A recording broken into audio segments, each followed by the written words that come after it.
My name is Reyes. I'm a second-year student at St. Petersburg Community College.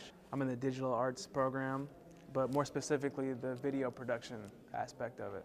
I have an internship over at the Dali Museum where I kind of film some of their events and some of their lectures, edit it down for them and throw it up on YouTube. So there's a couple events like every Wednesday there's a coffee with the curator. This is Dali on the cover of Time magazine in 1936.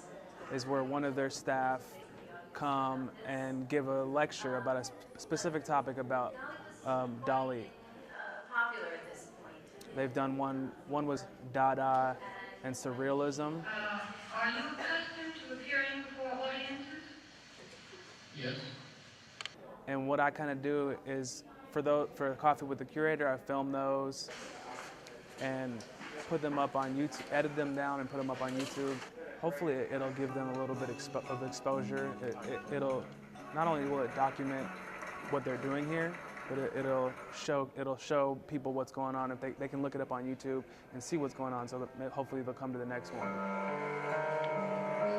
Filming these lectures and posting them on YouTube gives people who don't have the opportunity to come to the Dali Museum a chance to see some of the stuff and learn about Dali.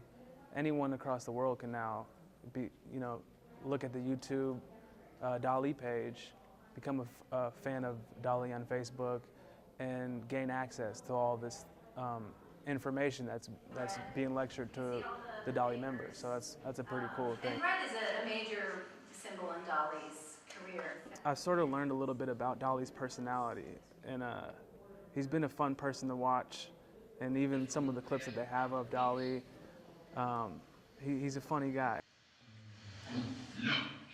Clearly, when you look at Dali's work, I mean, this is a pretty big painting right behind me, and it must have taken a lot of time, but you see the attention to detail that he puts into his work. So, we've been trying to get this has been a great first place for me to learn a lot of these things. The smallest things, like make sure your camera's plugged up, or make sure if you need audio, make sure your audio's turned on. Little things like that.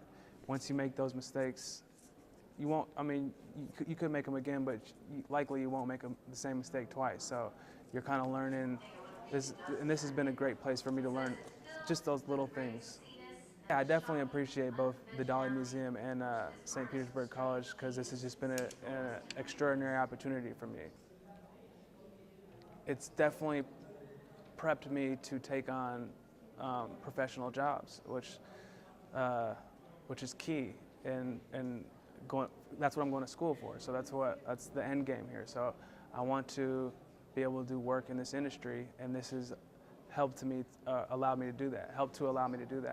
Doing an internship in the field that you're looking to work in is good for anybody, because it's going to give you that little bit of experience that you need to get started. For the Dali Museum, it's great because they get a student who's eager to learn, and that's the kind of person that they're looking for here. I take these opportunities like this one here at the Dali Museum. Anything that I can get into that pertains to video production, I'm going to do as a student, because that's the best way to learn. This is where you see those things that you learn in class come to life. You can talk about composition in class, but you can't really utilize it until you get out into where you're filming something. Then you have to set up the composition and how you want it, and adapt and adjust to the place where you're at. And I've done that here. It's awesome, really. I mean, it's just it's been a great learning tool. It's a good place to be, because I mean, I figured I could have got an internship at a lot of places where I might be learning some of the same stuff, but it wouldn't have been at the Dali Museum, which is just like it's a cool place to be. It's a cool place to learn these kind of things that I'm learning about producing videos and things like that. I enjoy it thoroughly. Yeah.